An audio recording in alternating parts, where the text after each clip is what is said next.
Hari ini, lu bakal belajar cara menghancurkan lawan dengan cepat menggunakan bidak catur tersulit lu, kuda dalam 5 bukaan populer. Posisi nomor 1 adalah pembukaan gajah, pilihan yang benar-benar kuat dan universal yang bekerja dengan baik dari tingkat pemula hingga Grandmaster Play. Awalnya tenang, tapi keadaan dengan cepat memanas. Setelah putih mengembangkan gajah lebih awal, hitam merespons dengan menyerang pion pusat. Lu gak panik, lu membiarkan hitam menangkap pion pusat, mengundang mereka pada masuk. Sekarang saatnya menantang kuda terpusat mereka pada. Saat ini kuda hitam udah berbuat terlalu banyak. Itu terlalu banyak bekerja dan mungkin sih lebih suka duduk di sebelah papan catur. Namun sayang bagi Blood, mereka pada kini harus mempertahankan pion sentralnya juga. Hitam memainkan pion ke D6, yang tampaknya mendukung kuda dan menutupi bagian tengah. Tapi sekarang, kayak yang dijanjikan, inilah mimpi buruknya. Dengan berani lu mengorbankan ksatriamu dengan melompat tepat ke jantung posisi hitam, menyerang pion F7 dengan ksatriamu diikuti oleh bishop. Kota F7 adalah titik lemah utama, terutama di awal permainan, dan pengorbanan ini membuka kekacauan bagi lawan. Sekarang hitam lagi dalam masalah serius. Raja mereka pada gak dapat melarikan diri dengan selamat, soalnya jika mereka pada memindahkan raja ke tempat aman,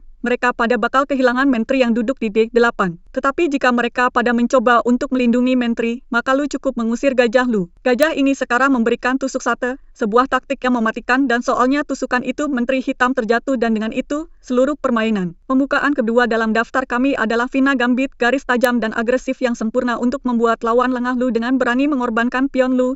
Soalnya kayak yang kami katakan, hal-hal baik datang kepada mereka pada yang memberi umpan. Jika lawan mengambil pion yang terlihat menggiurkan, itu udah salah lu sekarang mendorong pion tengah lu ke depan, mendapatkan ruang dan kendali. Tiba-tiba lawanmu menyadari sesuatu yang menyakitkan. Kuda mereka pada gak punya tempat yang bagus untuk dituju. Ia gak dapat melompat ke satu sisi soalnya menteri lu mendominasi diagonal. Ia juga gak bisa pergi ke alun-alun pusat soalnya ksatriamu melindungi keduanya. Hitam kehabisan pilihan ya. Tentu aja, mereka pada bisa aja mundur dan mencoba lagi di game berikutnya.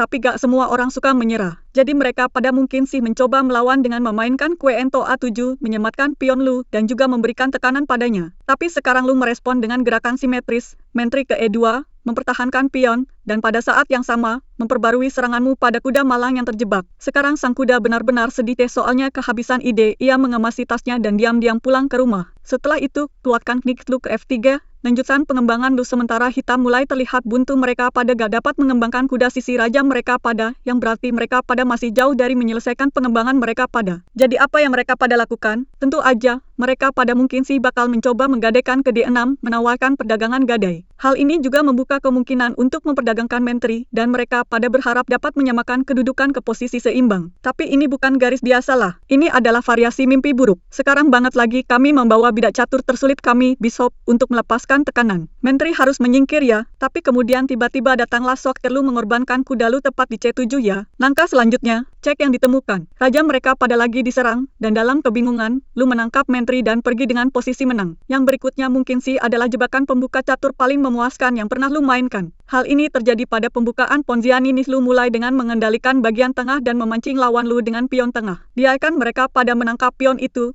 dan kemudian lu merespons dengan pion ke D5, langsung menantang kuda mereka pada. Setelah kuda mundur, lu merebut kembali pion pusat dan sekarang materialnya seimbang kembali. Pada titik ini, hitam sering memainkan pion ke D6 untuk menyerang kuda lu dan membuka diagonal untuk gajah kotak gelap mereka pada. Tapi itu sebuah kesalahan. Lu segera merespons dengan bishop ke B5, meluncurkan serangan balik yang kuat. Jika hitam menghalangi uskupnya, lu cukup menangkapnya, dan gajah lu dilindungi dengan aman oleh kuda lu. Jika hitam mencoba menggadaikan ke C6, lu bakal langsung menangkapnya. Bahkan jika itu berarti mengorbankan ksatriamu pada angka 5, soalnya seranganmu berikutnya bakal menghancurkan. Hitam seharusnya gak pernah menangkap sang kuda. Jika mereka pada melakukannya, pion yang menghadapi B7 bakal banget menghancurkan. Ini adalah cek yang ditemukan mengancam benteng dan mengarah pada promosi. Benar-benar kalah untuk Blood. Bahkan mencoba berdagang di C6 gak berhasil dong. Lu membawa kuda lu yang mendarat jauh di posisinya, menyerang segalanya dan mengamankan kemenangan mudah. Sekarang jika lu menghadapi lawan yang lebih kuat, mereka pada mungkin sih bakal memberikan ide yang cerdas. Seorang menteri ke B6 lah. Pada pandangan pertama, ini tampak kayak serangan sederhana terhadap gajah lu dan mungkin si pion di C6. Tapi kemudian lu sadari itu sebenarnya bukan ancaman. Lu hanya melanjutkan dengan pion mengambil B7, memberikan cek yang ditemukan dengan gajah dan lu masih mengancam untuk menangkap benteng dan mempromosikan pion lu berpikir, permainan udah berakhir deh. Namun kemudian lawan mengejutkan lu dengan gerakan aneh lainnya. Raja ke D8 sih. Tapi sekarang lu harus banget berhati-hati deh.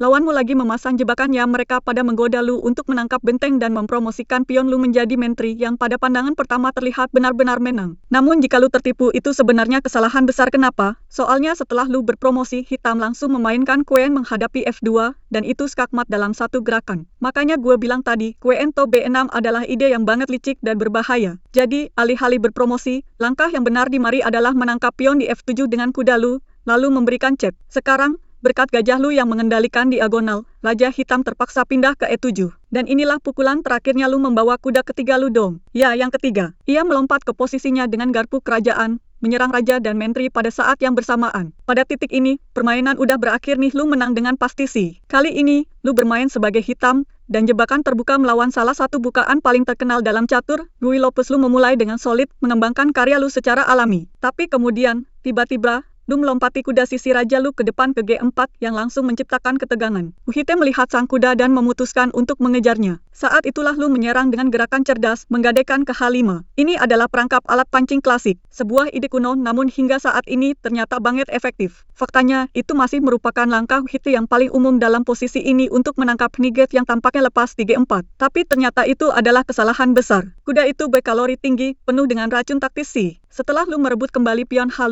segalanya mulai terurai bagi putih. Lu sekarang mengancam kuda mereka pada di F3, dan yang lebih penting, lu udah membuka file H, jalan raya langsung bagi benteng lu untuk bergabung dalam serangan tersebut. Pada titik ini, putih harus menggerakkan satrianya, tetapi mereka pada berada dalam masalah besar. Kuda gak bisa pergi ke G5 soalnya ratumu mengontrol kota itu. Jadi apakah Knight pergi ke X1 atau H2, itu gak masalah, lu bakal melepaskan baterai yang mematikan lu membawa menteri lu ke H4, membentuk garis lurus dengan benteng lu di sepanjang file H. Dan sekarang, Uhite gak punya cara untuk bertahan. Pada langkah selanjutnya, lu mendekatkan menteri lu, dan itu adalah skakmat di H1. Jika putih mencoba melarikan diri atau memberi ruang, mungkin sih dengan pion ke F3, lu cukup mengunci pintu dengan gerakan pion lainnya, memperkuat jebakan, dan segera setelah kuda itu bergerak semuanya berakhir. Ratumu meluncur ke H1, skakmat D. Ini adalah aksi jebakan alat pancing, dan ini menunjukkan betapa berbahayanya menangkap apa yang tampak kayak kuda bebas terlalu dini. Awal yang tenang bagi hitam berubah menjadi KO mendadak, dan lawan lu gak pernah menyadarinya. Pembukaan selanjutnya, boleh dibilang banget menarik. Kita berbicara tentang pembukaan shot garis padat yang tiba-tiba bisa berubah menjadi kekacauan jika lawan lu gak hati-hati. Ini dimulai secara normal dong. Lawan lu menangkap pion pusat lu, dan sekarang mereka pada mengharapkan lu untuk segera merebutnya kembali. Namun sebaliknya, lu mengejutkan mereka pada kuda lu tiba-tiba melompat ke arah yang berlawanan menuju G5. Kelihatannya aneh, hampir kayak lu lagi bermain catur gaya bebas yang liar. Dan setelah hitam memainkan pion ke H6, respon lu membuat mereka pada semakin curiga. Lu mengorbankan kuda lu tepat di F7, menyerahkannya tanpa alasan. Ini adalah jebakan taktis yang brilian. Setelah pengorbanan, lu membawa gajah kotak cahaya lu ke C4 dengan cek. Hal ini memberikan tekanan langsung pada raja yang terekspos. Pada titik ini, langkah Black yang paling alami dan paling umum adalah menggeser raja kembali ke E8. Tapi itu adalah kesalahan besar. Kenapa? Soalnya sekarang lu udah menyelesaikan permainan dengan teman Deka Sarjana, pengaturan yang elegan dan mematikan. Meskipun raja secara teknis bisa mencoba melarikan diri, itu hanya menunda hal yang gak bisa dihindari. Gak ada titik aman, gak ada koordinasi dalam posisi Black, dan gak ada pertahanan terhadap apa yang bakal terjadi. Lu mengirimkan skakmat segera setelahnya. Sederhana, bersih, dan brutal. Semua itu dimulai dengan seorang kuda yang tampak berlari keluar jalur. Namun kenyataannya, itu adalah jebakan yang sempurna. Terima kasih udah menonton.